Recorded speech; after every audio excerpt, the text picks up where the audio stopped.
Okay.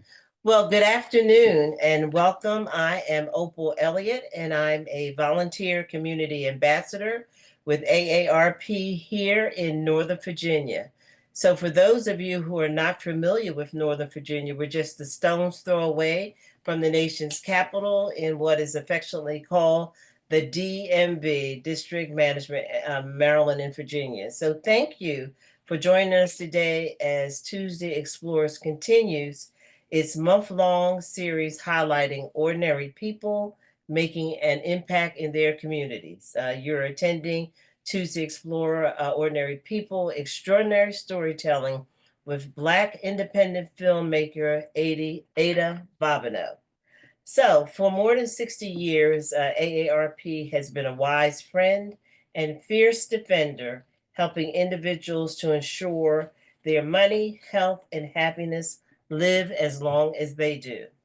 AARP has earned that reputation as a fierce defender through trusted information, through tools, advocacy designed to protect your health and your financial security as older adults.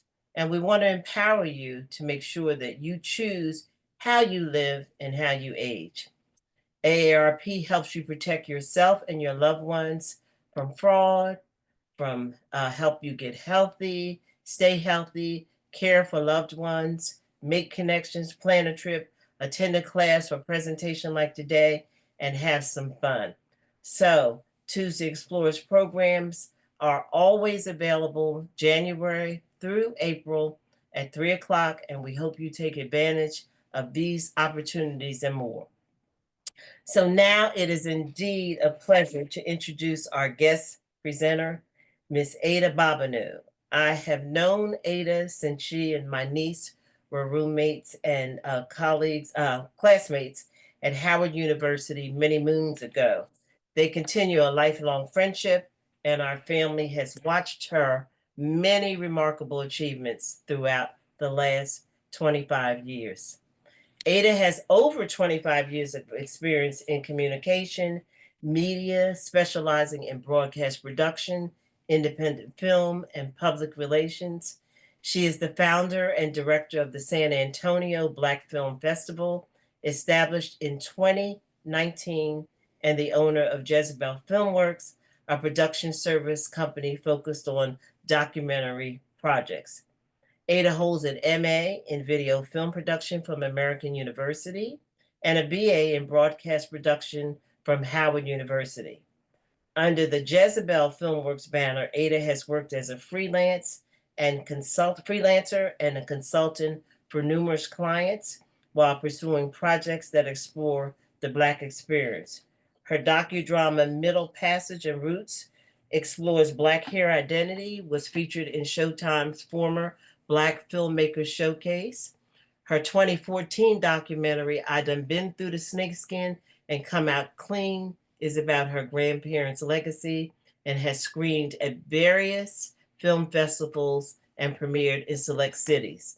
And a pivotal moment in her career came when she worked alongside renowned Ethiopian filmmaker Haile Gerima on his acclaimed indie film Sankofa, where she was the production coordinator, line producer, and publicist. She's also worked with major clients such as Black Entertainment, BET, Harpo Productions, Paul Wagner Productions, Black Media, Public Media, and Rubicon Productions, and has documented many events for organizations like the Howard University Center for Race and Wealth, the Fannie Mae Foundation, the National Institutes of Health also. Ada is a native of San Antonio, Texas, with Louisiana roots. She returned to San Antonio after living many years in the DMV to care for her aging parents, something we at AARP are keenly aware of. And I could talk just volumes about Ada and her illustrious career and the work she's done, but I'm going to let her tell you her journey. Ada, the Zoom screen is all yours, and welcome. Thank you, thank you, thank you so much. What a wonderful welcome. Hello, my fellow AAR peers. I am among you. I'm still at the age now where I'm just like, I can't believe that I'm at AARP status, but I'm here, I'm embracing it, and it is an honor to have this platform to speak to you all today about my journey as an independent filmmaker. And oh my goodness, did it take me all the way to the end? Y'all have to please bear with me. I'm so sorry. Um, oh my goodness, it took me all the way to the end, Opal. So I'm gonna have to go all the way back to the beginning. Okay, there we go. There we go.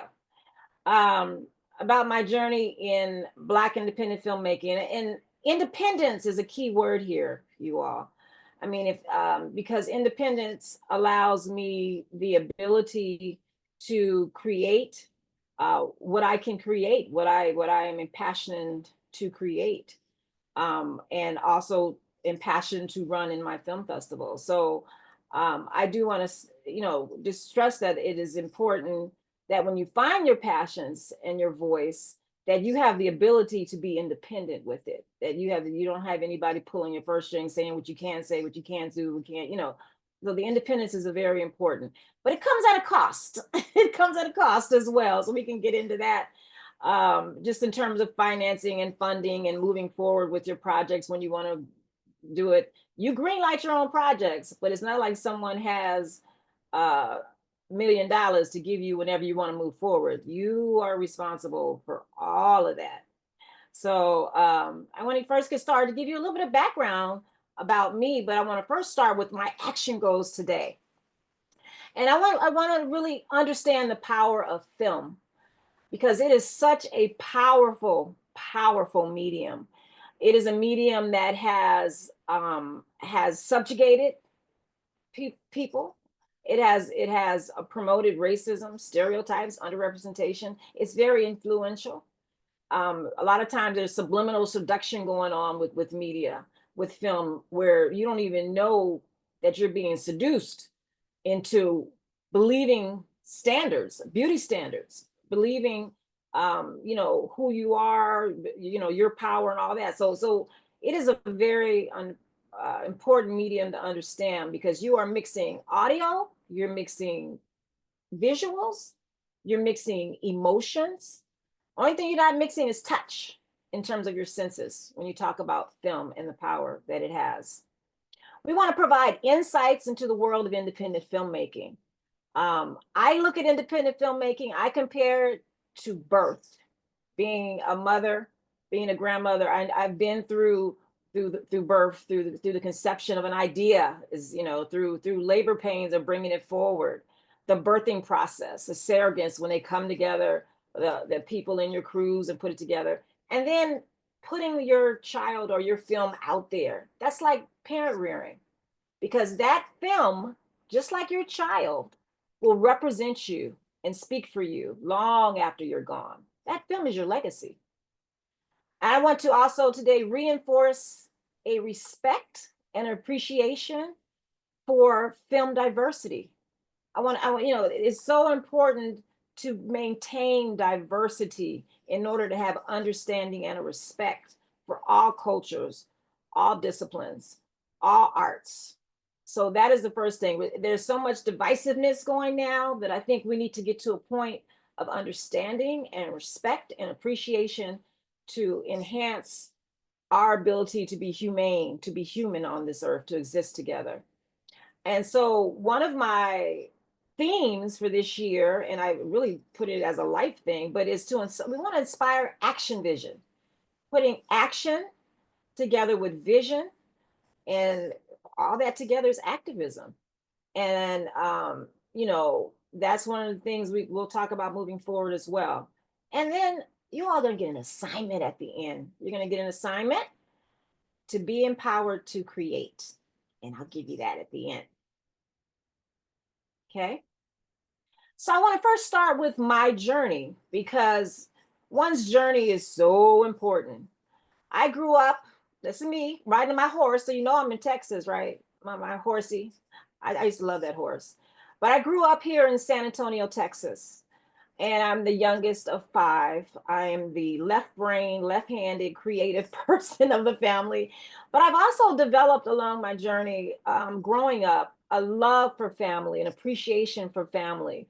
I've had a very supportive family. My mother, my father are hardworking, examples, role models to me. They're honest.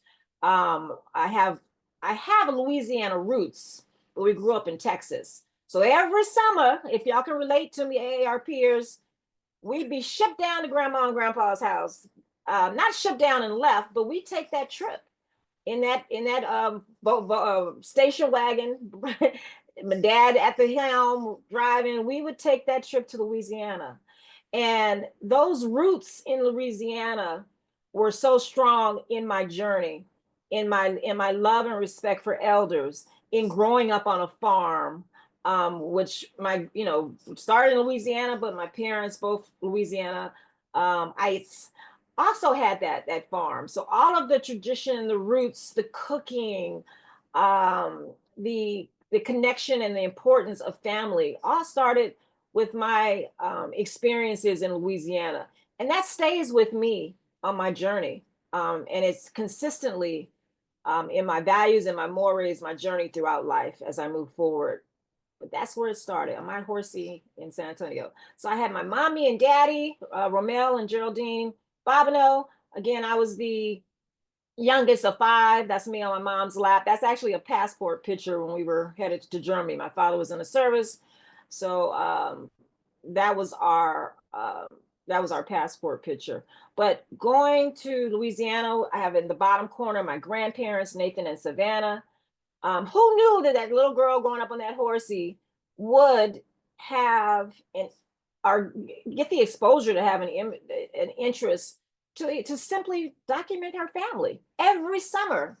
Every summer when I used to go to my grandmother's house when I got older, I would take a little recorder and record her. She had great stories.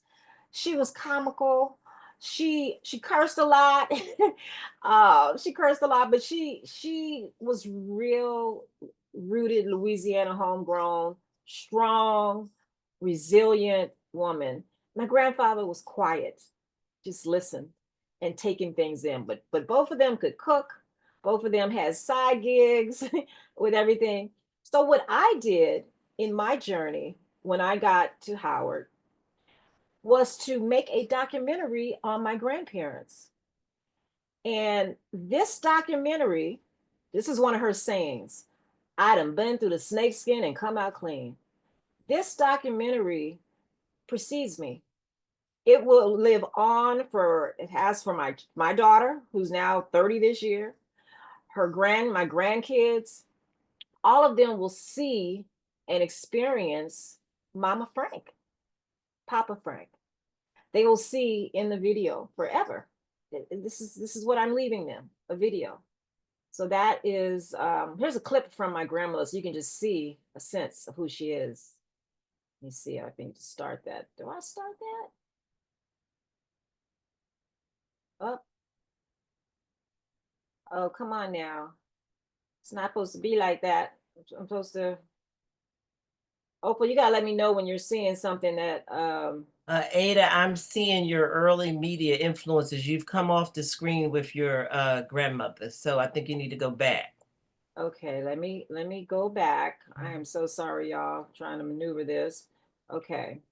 Let me see if I thought it came up automatically. There it is. There it is. My great grandma was African and a slave too. She worked in the slavery time. She used to tell us all of that. What she used to tell you? Tell us about things that happened during the slavery time. How they used to have to go to church in the woods and slip off from the white people. Those are the rich stories that I've gotten from my grandmother, knowing her firsthand, knowing who my great grandmother was, knowing who my great great grandmother was, knowing their names, knowing their stories. She even has a story about Bouki and Le Pen, which is a French story, West African story, actually. And when I was showing my film, a Senegalese gentleman told me, Bouki and Le Pen, that's a story that we say. So, that is evidence of the African connection. and that was passed down to her. So these stories will continue to live on because I've documented her, and the documentary is available through eternity, until no more. I want to start first. We got my family, my grown up, but one of the things that is important is my early media influences as a filmmaker. My early media influences. I, grew up like many of you because we're AARP status. Grew up in black and white. Started a little bit with black and white TV, moved to colored, but we grew up consuming primarily on, I'm looking on the left side. I grew up consuming Doris Day and Elvis Presley and Carol Burnett and Lucille Ball and Happy Days and Jeannie. Loved these films, these sitcoms. One of the things these sitcoms didn't have was representation until, Hollywood decided to move to inserting Black people on television and having shows on television. So we came up with Good Times, The Jeffersons, The Wilson Show, Sanford and Son, What's Happening. I know y'all remember all these. We all grew up on all these together. It was what, 5 channels? I think 3 or 4 or 5 channels. We had at that time. Now there's like a billion, and you can't find nothing when you want to watch it. But we grew up on those 4 channels with sitcoms and variety shows, and these were all presented by Hollywood. Hollywood gave us an entree into Black life, into middle America life, into, different worlds. And we consumed them and we enjoyed them, and everything was cool. I mean, for me growing up, I used to love watching all these. My mother had us in other extra activity interests, of course. We were always busy with sports, with cheerleading, with, seeing cultural events and history and music and performing arts and dance are things that I started really getting into in high school. But this was our early consumption. And you enjoy things until you learn more about what you've been consuming. And I really got into learning and questioning when I went off to college. When I was able to go off to college, my journey continued. I initially went to a dance school because I was going to be a dancer. Now I'm a reject dancer, so I put it in my films. I put dance in my films sometimes.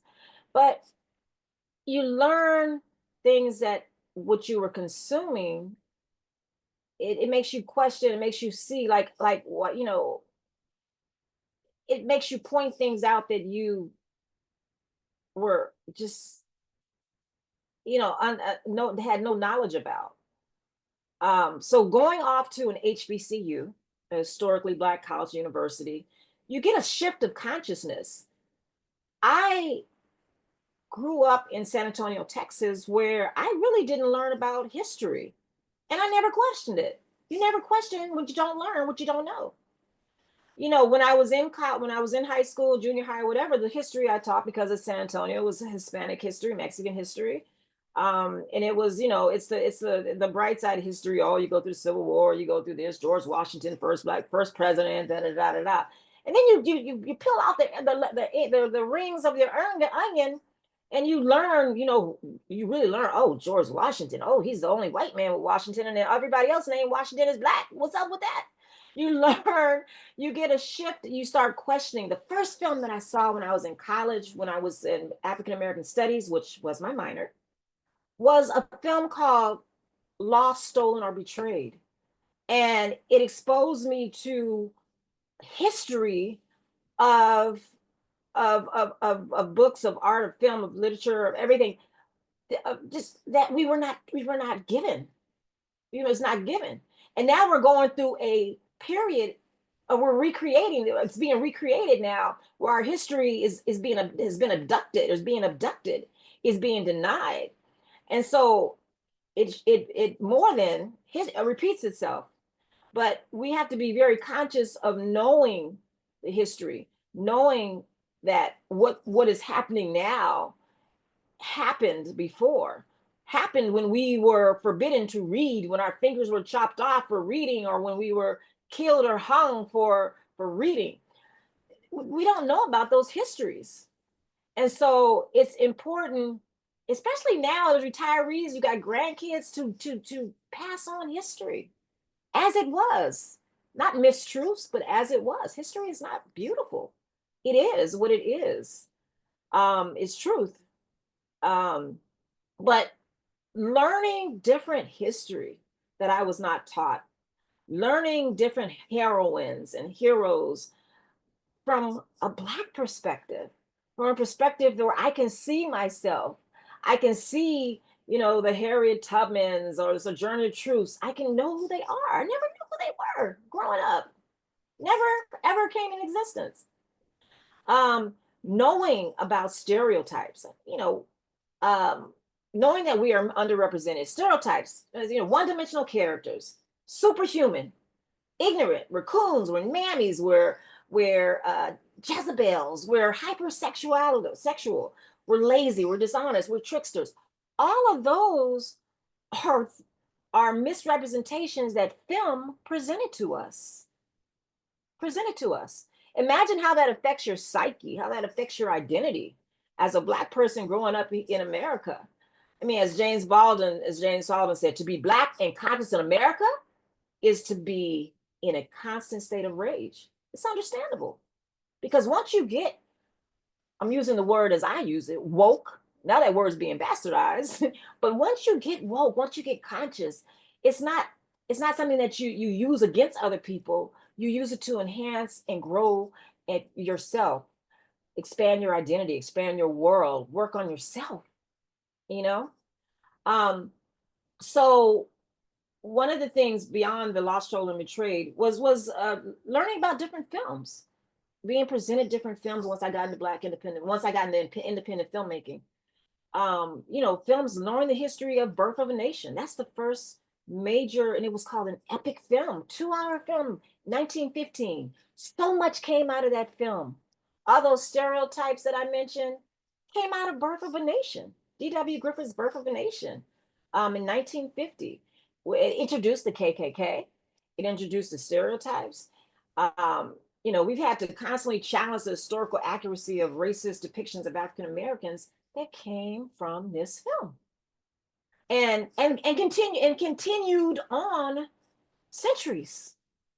There's things you can still pick out in films today, in terms of stereotypes that still go on, but it's covert. It's not folks in blackface like it was then. It's covert. You have to like really study and know what you're looking for or really understand. So that was defined. I learned about Oscar Michaud, the father of Black cinema, made over 40 films back in the 1900s, 1915s, around that time to counter the racist films that were being presented by Hollywood. So it's just when I say conscious shift, HBCU, Howard University, major impact on my life. They had the first PBS television station on campus. I was fortunate enough to get involved with that. I became the second senior producer of a student production called Spotlight there, which really gave us hands-on to creating production there and learning the craft of filmmaking, learning storytelling through that. I discovered Black independent filmmaking. Didn't know it existed. Coming up, you think it's Hollywood or bust. You don't know, your children don't know, your people don't, you don't know that there are other ways to make movies outside of Hollywood. And there's ways to get your films out outside of Hollywood. We don't know that. So knowing that was so empowering. Being exposed to real life Black independent filmmakers from the continent, from here.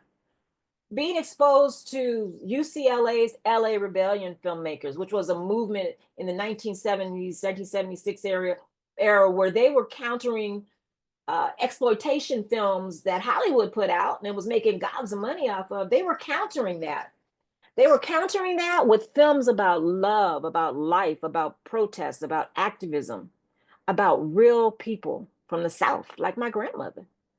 So I had the honor and the privilege to be taught by an LA Rebellion filmmaker who taught at Howard for 60 some odd years. And I'll get into that because my experience continues with that.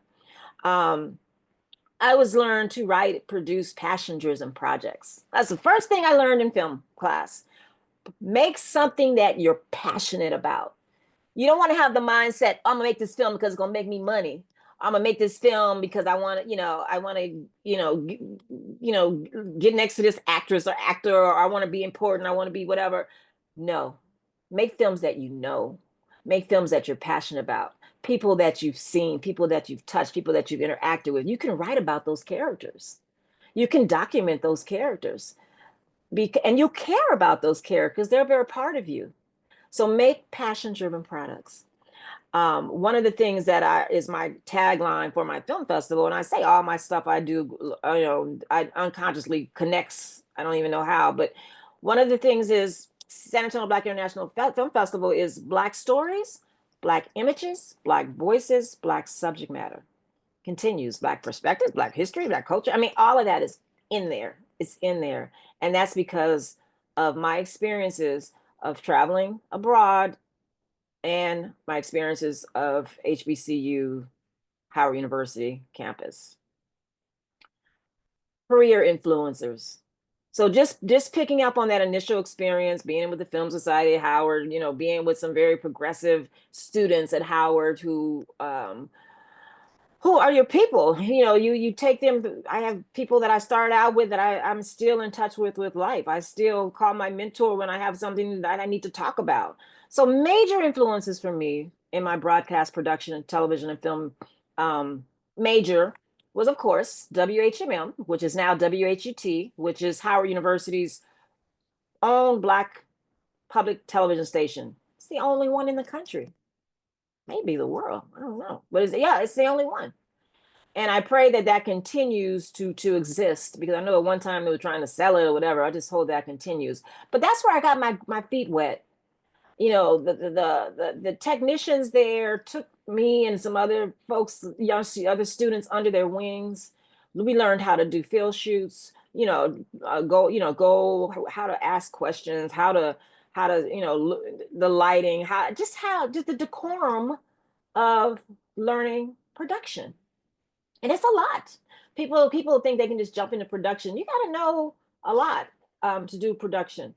One of the other things at Howard University, there was an organization called Ubiquity, and it is an Afrocentric brotherhood and sisterhood organization that whose pillars revolve around the 7 principles of Blackness, which is the Nguzo Saba by Dr. Ron Karinga.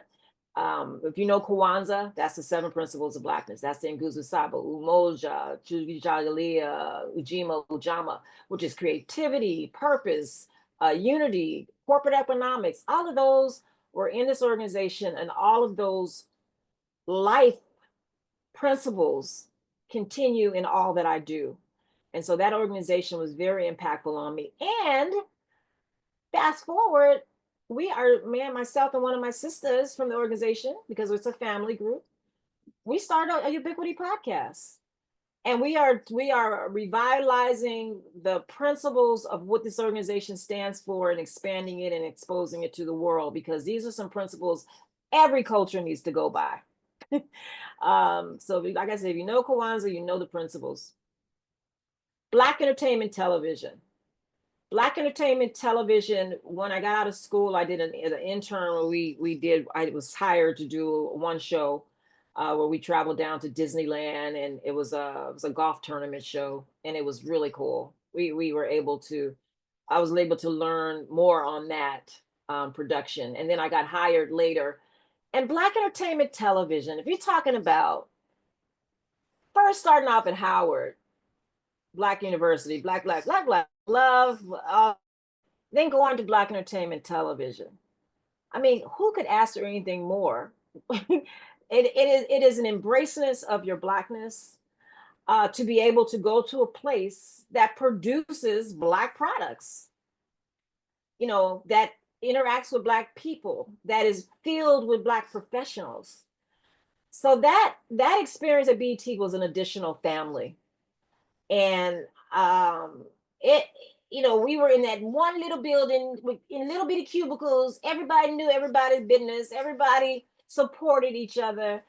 I mean, it had its drama and traumas in there, but it was love and it was a family, and I'm still in touch with those people today. And I pulled my BET family people with, with the skills to work on my first production, Middle Passage and Roots. And I'm going to show you a little clip from that in a little bit. But that was such a wonderful experience for me. I mean, learning how to produce a daily show.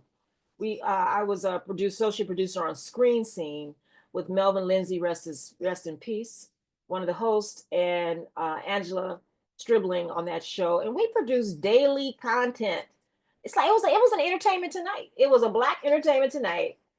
It was worked sun up to sundown, little pay, but the payoff was the experience and the people that continually continue to be in my life.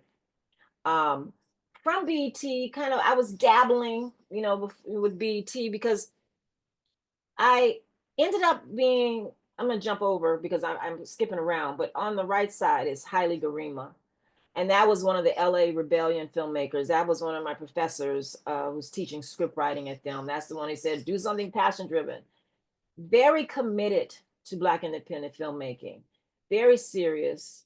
Mindset is up here in terms of activism in film and really understanding and knowing your power as a filmmaker.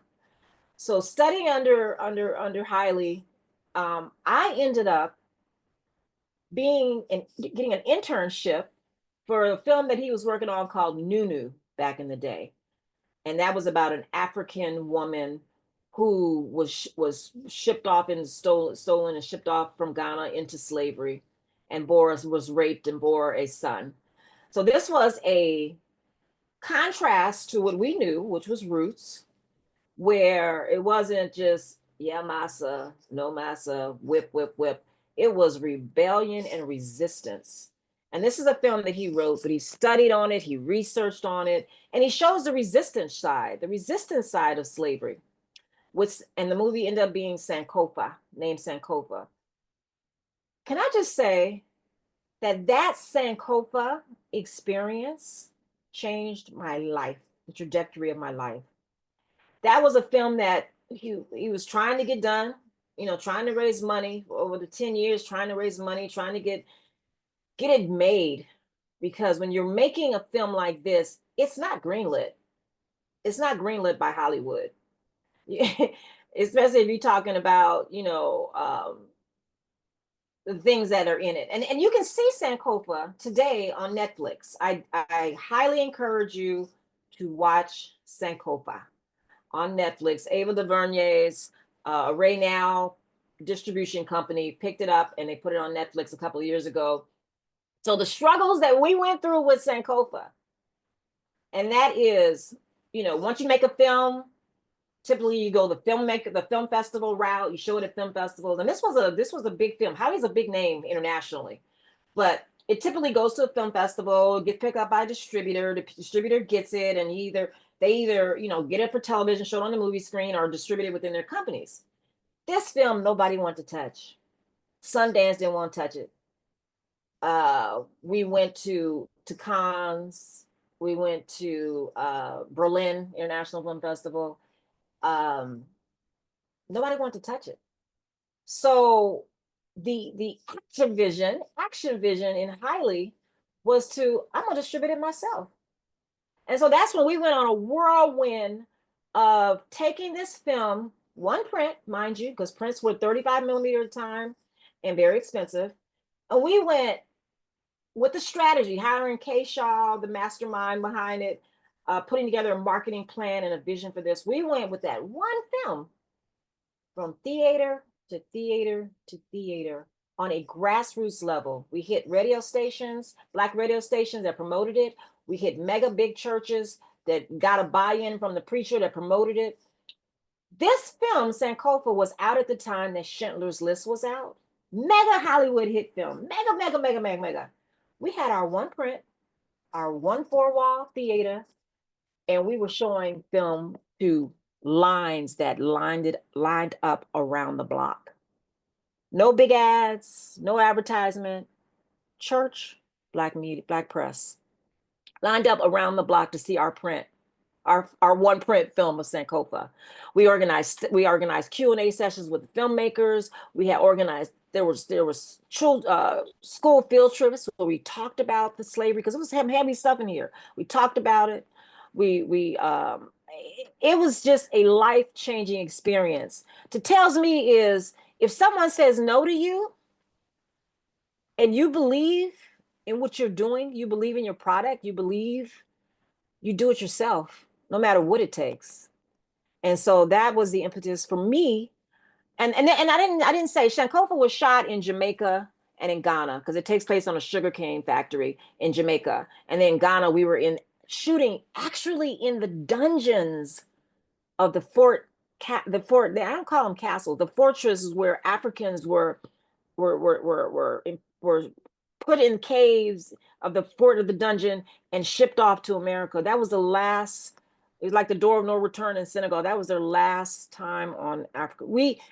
The experience of being in those dungeons, the experience of recreating the scenes of people being shackled, and the stench and still all of that's in those fortresses in the Cape Coast castles in Ghana. You all have to experience that. Put it on a bucket list item, retirees. It is something you have to experience. And I think all cultures need to experience and see and feel that history. We shot in those dungeons. We had a Pan-African crew from Burkina Faso, from Puerto Rico, from the Americas. We all different, from Ghana, different languages, whatever. We made it work. And the film is a testament to the story, the history of Africans being enslaved and shipped to America. And so I, again, highly encourage you to watch that on Netflix. That film did so well that during the time with our one print, we were able to get two prints. And when I say four-wall of theater, we had to buy it out, and that, and then go to the next town, go to the next theater, get a production person that knows the city, get the black radio, get the black church. It was like it was just an amazing experience. That film was doing so well. People wanted him to do speaking engagements, so I started No More Speakers Bureau, because I was just booking Haile. He was like on a roll there, talking about history, talking about Sankofa, talking about slavery, talking about redemption and resistance. That film changed my life to start a Speakers Bureau. So I went from production assistant, and then we did location scouting down south. We were initially looking for stuff. We did location scouting in Jamaica. I went from production assistant. We did casting. We did, everything I did on Sankofa. And so I learned so much that when I came back from Sankofa, I was like, I'm gonna do my own film. I felt empowered to do my own film. Go ahead. Am I on time?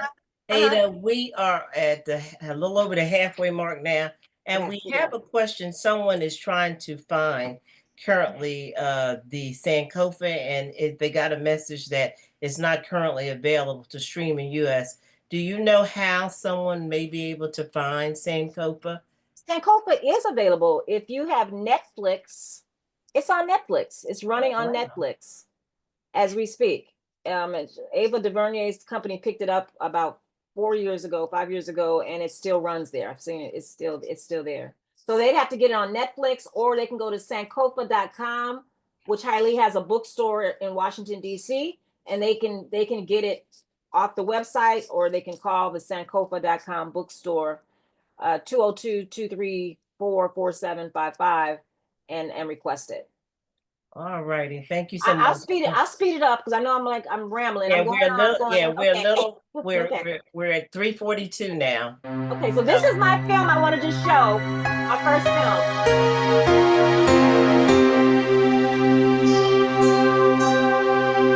The thing that's changed the most is the way that men approach me.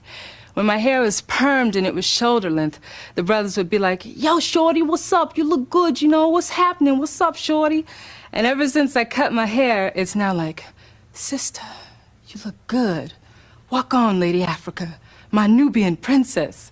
And it's all a line, but, still, it's just different.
Okay.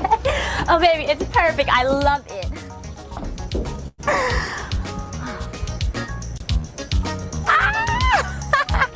Yes, yes, yes.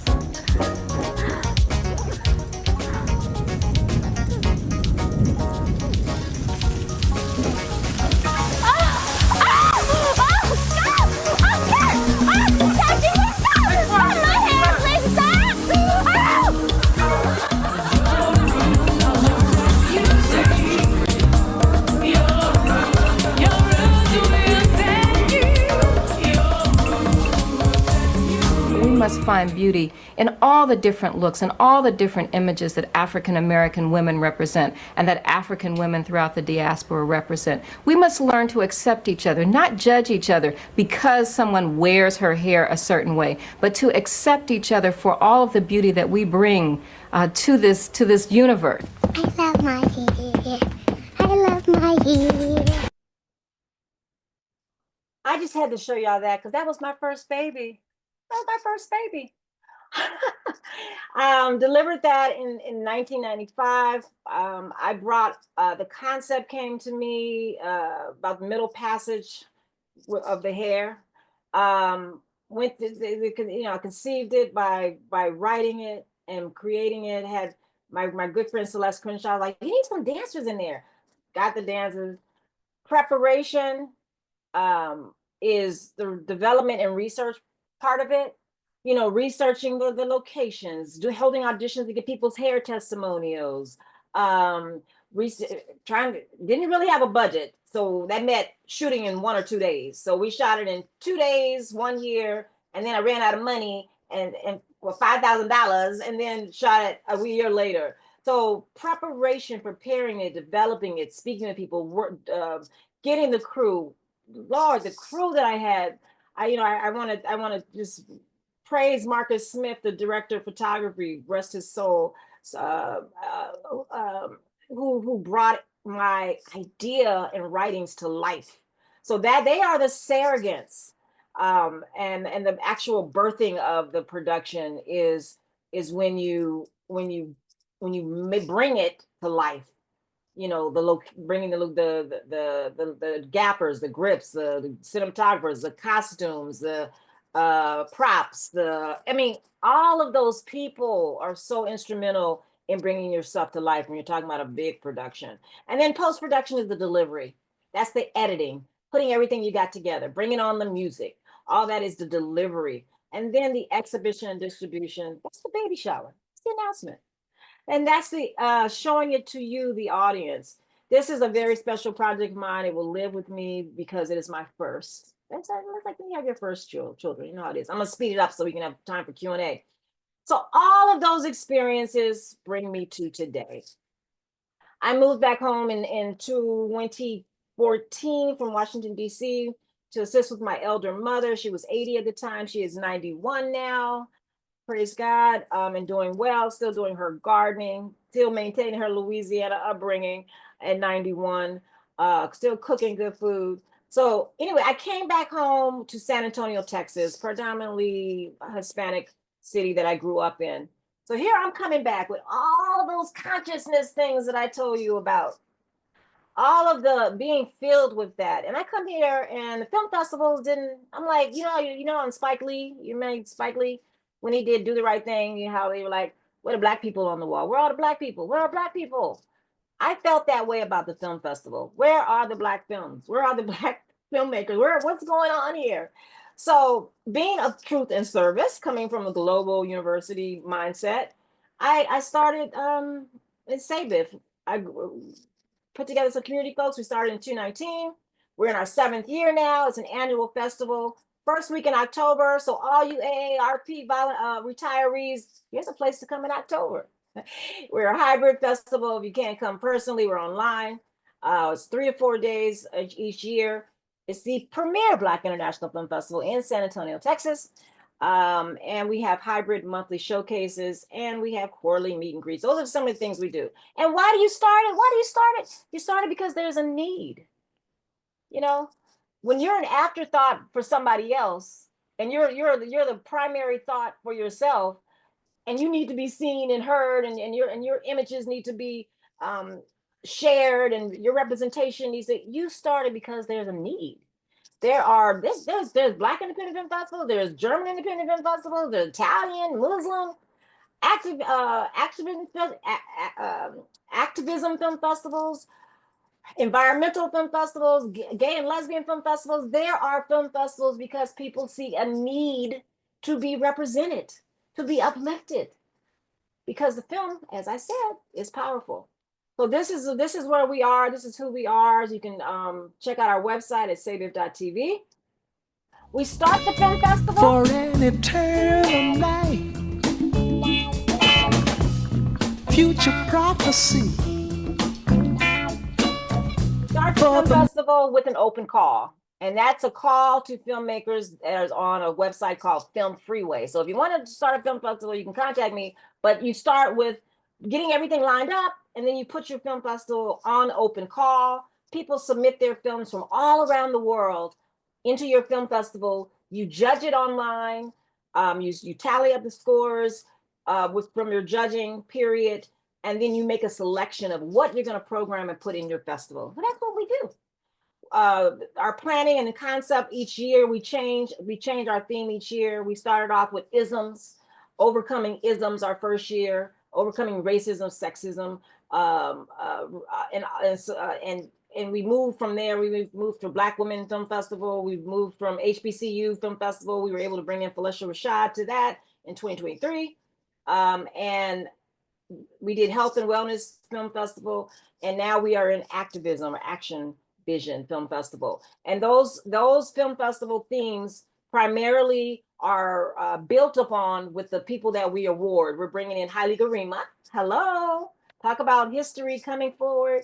We're giving him and Ava DuVernay a Ankh Achievement Award. Ankh is a symbol of life in Egypt. I know Ankh. We're bringing them on.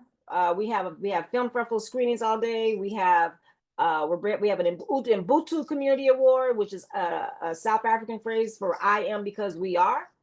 And so we're rewarding Jasmine Crockett with that. We're rewarding 2 other locals with that. And so that's for Texas community leaders for that. And then we just have a best of show. And so we have a whole lineup.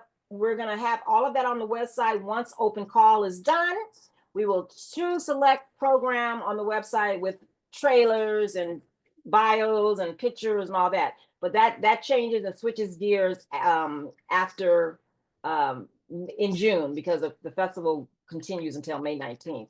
The open call continues, I mean. So you do all that. You gotta raise money. You gotta get partners. You gotta have open call submission, fundraising, ongoing. Donations always, corporate sponsorship always needed. Volunteers always needed. Public relations, marketing, event production. You do all that, and then festival happens, is done, and then you do it again. It's crazy. It's a lot. And we are a very small team. It's passion driven. And so we always need volunteers. We always need help. We also always need people that have a love and gust for filmmaking, not only in the audience, but behind the scenes to build the festival as well. So I'm trying to go quickly. This is just a highlight.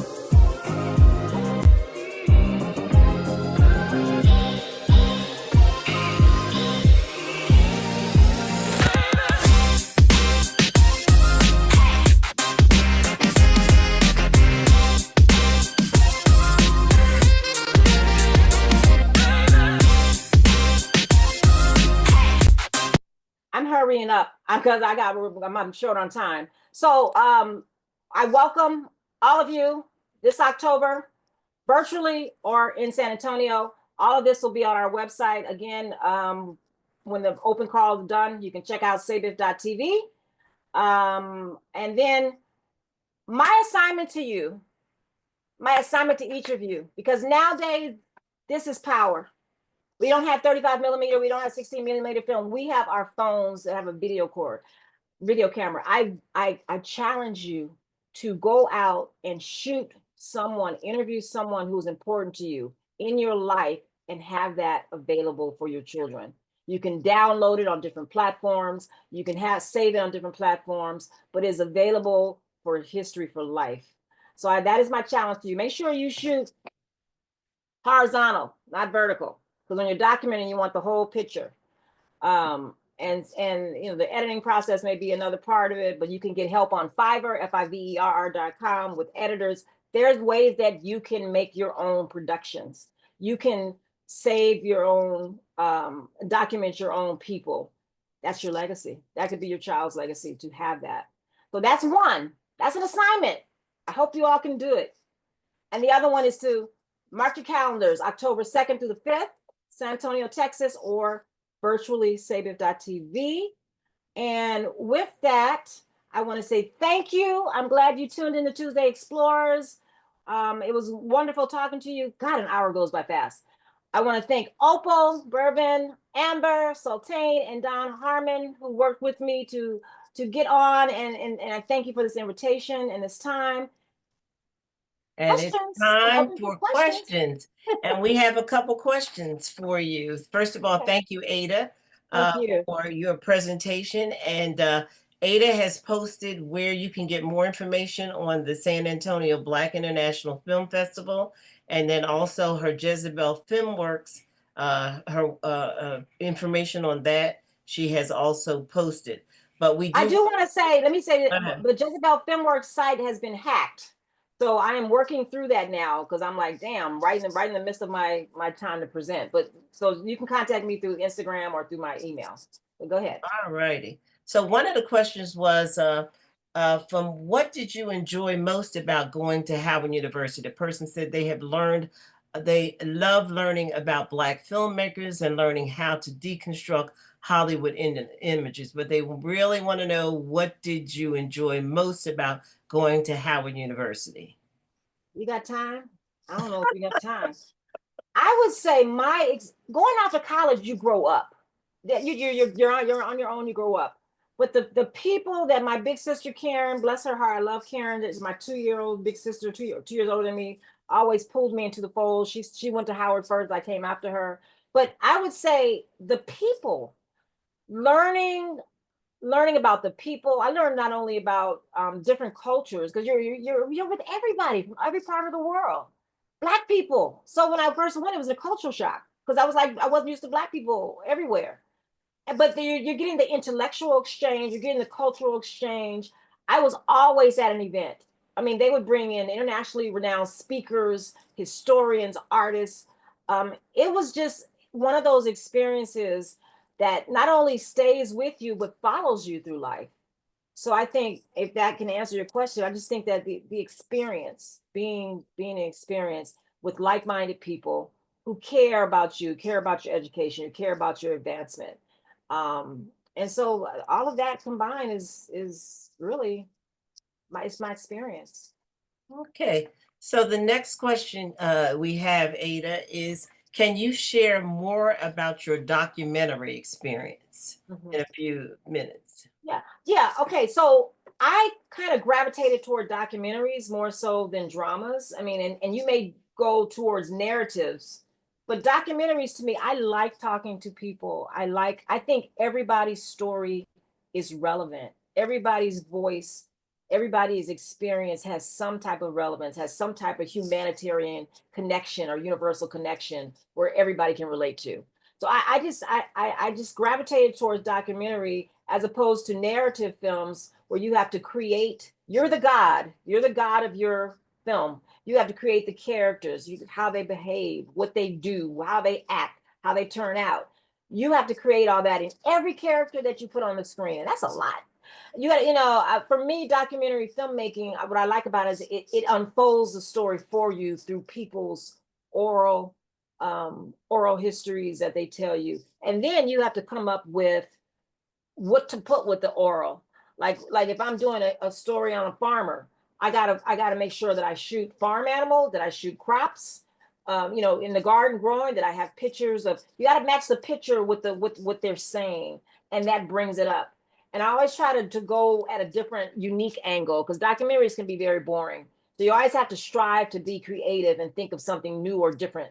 when I did the hair docudrama. It's a sister going to get her hair done at the beauty shop. She goes through the process of getting her hair done. The hair follicles react to all the processes that she goes through. And then it rains. Her hair goes back to a regular state. And you know, that's the moral of the story, that your roots will set you free. You cannot change, you know, your God-given hair. And if you do, it's you know, only for a minute. You know, until you change it again, or and getting those testimonials from people, how they felt, how hair impacted them, their lives, it became more important as a film, because you're getting the real experiences of people and what they went through traumatically or otherwise. So I like the unraveling of people telling their own story and just matching their story, or finding a B-roll, as we call it, to go with their story and adding the music and the emotion with it. Well, thank you. We have another great question. Can you share a success story that highlighted the impact that your San Antonio Black International film had on an individual or the community? Yeah, I can. Actually, I just wrote a grant and I put this in my grant. So bam, you're on point with this question. So, you know, we show films all the time, and these are films that you will not see unless you go to a film festival, because they're not going to be on major TV. They're not going to be on the screen. So this is it's a luxury to go to a film festival, and I really want a blessing. Really want to expound on that. But there was a sister by name of Bridget, and she came to one of our screenings. She was from Chicago and moved to San Antonio. She came to one of our screenings, and then she said, "Oh, I'd like to volunteer." So she volunteered on our festival and started coming out to the events and contributing things, great ideas person, whatever. And then Bridget became, she's like, well, you need to really, because we started out with a fiscal sponsor. You need to really get a 501c3. I'll help you. So she helped us get a 501c3. We got a 501c3. And then she became one of my board members. And now Bridget is talking about working on a documentary about her family that she wants to produce. So that's a 360 moment where you start off just coming to a film festival, and now you're vested in the film festival from your volunteer work. And now you are going to become a filmmaker. So I think that to me makes me proud. And those are the kind of impact that film has, because it takes an emotional impact. It makes you act. If you don't travel, films can take you there. If you don't know about a culture, films can teach you. If you don't know about a history. So yeah, and I said, I go back to that power of film. It's not understated. So there you go. There's your example. So Ada, we have another question. How do people go about donating to the San Antonio Black International Film Festival? Who's that? I love that person who said that, because it's a struggle right now. When I said that whole independence thing, that means you're not taken care of. There's no comfort zone. You are always in struggle and survival mode. So one of the things that I would love is for people to be vested in really feeling and understanding that Black film matters, and German film matters, and Italian film matters, and gay and lesbian film matters. Those matter to people that are underrepresented and that are marginalized by society. Anyway, you can always donate to our 501c3. We're a nonprofit, so you'll get a tax write-off for that.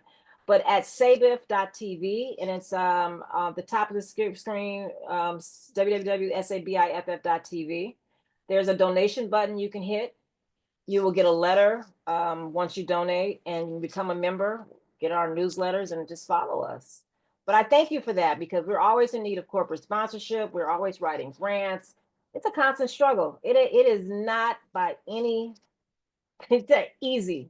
I have literally, I'm not complaining because I'm doing my passion work. But I have literally like 10 jobs, man, 10 jobs to get this up every year. Every year it's a struggle. So thank you for that. I appreciate you.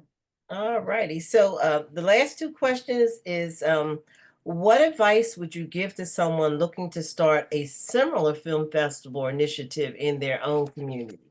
Mhm. And then we have another one that follows on about people not being able to find Sankofa on Netflix, it's not, it says it's not available. Is there any other resources? But let's If, go it, on to the if first. it's not there, if you could put this number in the chat, because Okay. they have the DVD for sale at sankofa.com, sankofa.com. But the number to the video bookstore in Washington, D.C. that Haile and his wife, Shrikiana, have is 202 234 4755.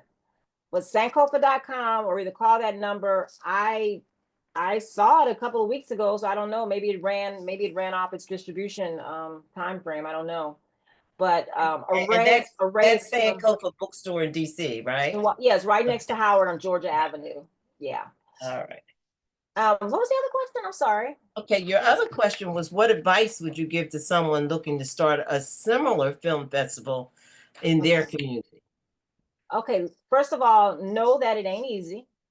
Know that it's going to be a struggle. But what I did to start off was I started by connecting with venue partners. And so once you get a buy-in, we have our film festival yearly at the Carver Community Cultural Center, a wonderful historical venue on the east side. So decide where you want it. I mean, east side is where I was born and bred. It was the black side of town at one point. Now it's not. But get your venue partners to buy in. Hey, I'd like to start a film festival. I'd like get your dates that you wanted, kind of see what other film festivals are doing in the city, and don't, so you won't conflict with them. I started off 4 days. That's ambitious. You can start off with 3 days, Friday, Saturday, and Sunday, or maybe just Saturday, Sunday to start.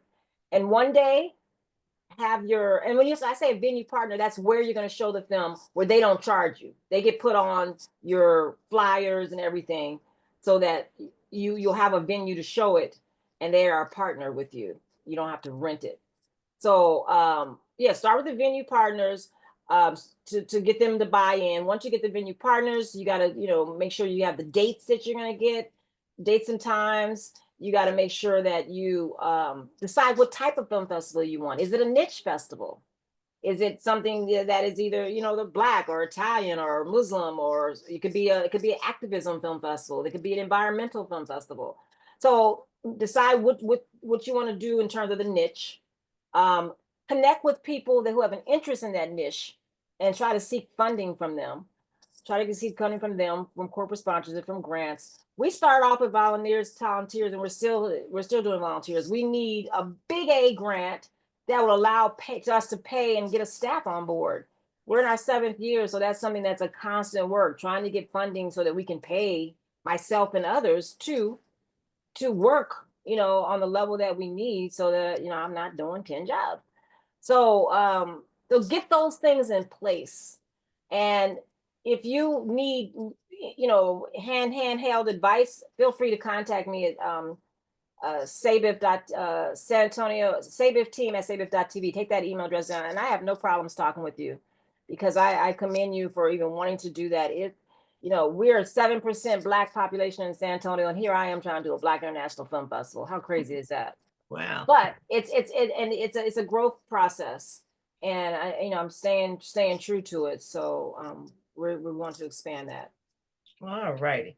So I really, really, really, really appreciate the fact that you came forward today with us today and shared all of your information about how to start a film festival, your journey in the San Antonio Black International Film Festival, and just your journey through life.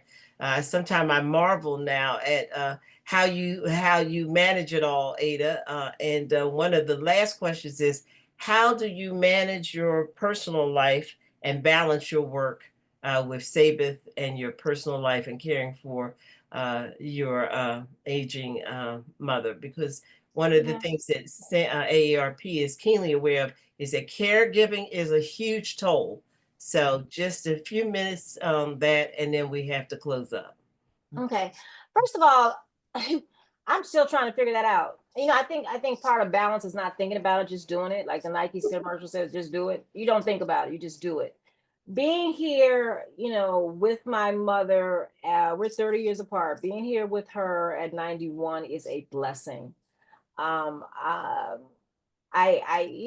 don't have it any other way. We talk about film, you being a surrogate and birthing a film. She birthed me, put me in this world. My dad passed on, over 20 years ago. And so it's just logical. My daughter's in college, she has her life, she has her family. So it's just logical that I be here. But while I'm here, I'm going to seek to make change, to make difference, to push forward that I love, which is filmmaking, which is becoming a platform for Black filmmakers everywhere. And so I'm doing what I love. I'm caring for someone that I love, and I don't know how I'm balancing it. I'm just, like I said, I'm just doing it. Just doing There it. are high and low moments. There's times where I want to just quit. But my mother's at a point where the memory and the dementia is setting in, but she's still very active. She still loves gardening. She still cooks. I mean, the biggest thing that I'm trying to be there for her is that she doesn't get in the kitchen before me, because she'll start cooking a pot of rice every day if I'm not in the kitchen before her. I don't know, rice just comes up for her. Rice, rice, rice. So it's comical. You might even see a film about it later down the line from these experiences. But it's a blessing to be able to serve with the festival. It's a blessing to be able to serve my mother and my family in this capacity. So the biggest thing is just hoping that I can get to a point where I can assert the independence more by having the budgets, by having the funding coming in. I mean, that's the biggest struggle and balance, trying to maintain that aspect of all this funding, but that's life. That's life in general. But Oprah, I want to thank you. You have been awesome. I'm so glad that I met Michelle Hudson um, 30, 40 years ago at Howard University. That led me to you and the opportunity to present today. So I'm very grateful. Well, thank you so much, Ada. On behalf of AARP, we want to thank you for sharing and enlightening us about Black independent film. One point I learned today is that it's a tough job. It requires a lot of commitment, reaching out to groups, unlike Hollywood, who may have millions. To make it possible, you usually do these films on a low budget, but they prevail. I can say truly, I started seeing independent films in my early 20s in Philadelphia at a movie shop called the World Theater. And I've been a fan of course, Spike Lee and so many independent films I saw. And I always feel like they have more depth than just plain old Hollywood movies. So we appreciate that, Ada, for sure. And I Thank wanted to also share with you that phrase, the title of the film about your grandmother, I done been through the snakeskin and come out clean. I use you. it often when I'm faced with overcoming a challenge. I talk about being through that snakeskin and coming out clean. So it's all over the place in my mouth. So thank you for that. So Thank we'd you. love to get your feedback today on today's program and ideas for future programs. So you will be receiving a follow-up email with a link to a survey. In addition, you will receive a copy of today's program also. Tuesday Explorers will continue next week, where we invite you to continue with our theme of ordinary people doing extraordinary things and making extraordinary impact. And we'll be visiting the global camps of Africa as we continue on. In the chat box, you'll see a link to register for next week's program. So until the next time, we encourage you to stay curious, keep exploring, and happy independent film watching. Take care, Oh, and we'll thank see you you. again. Take Thank you, care. guys. Bye-bye. Bye.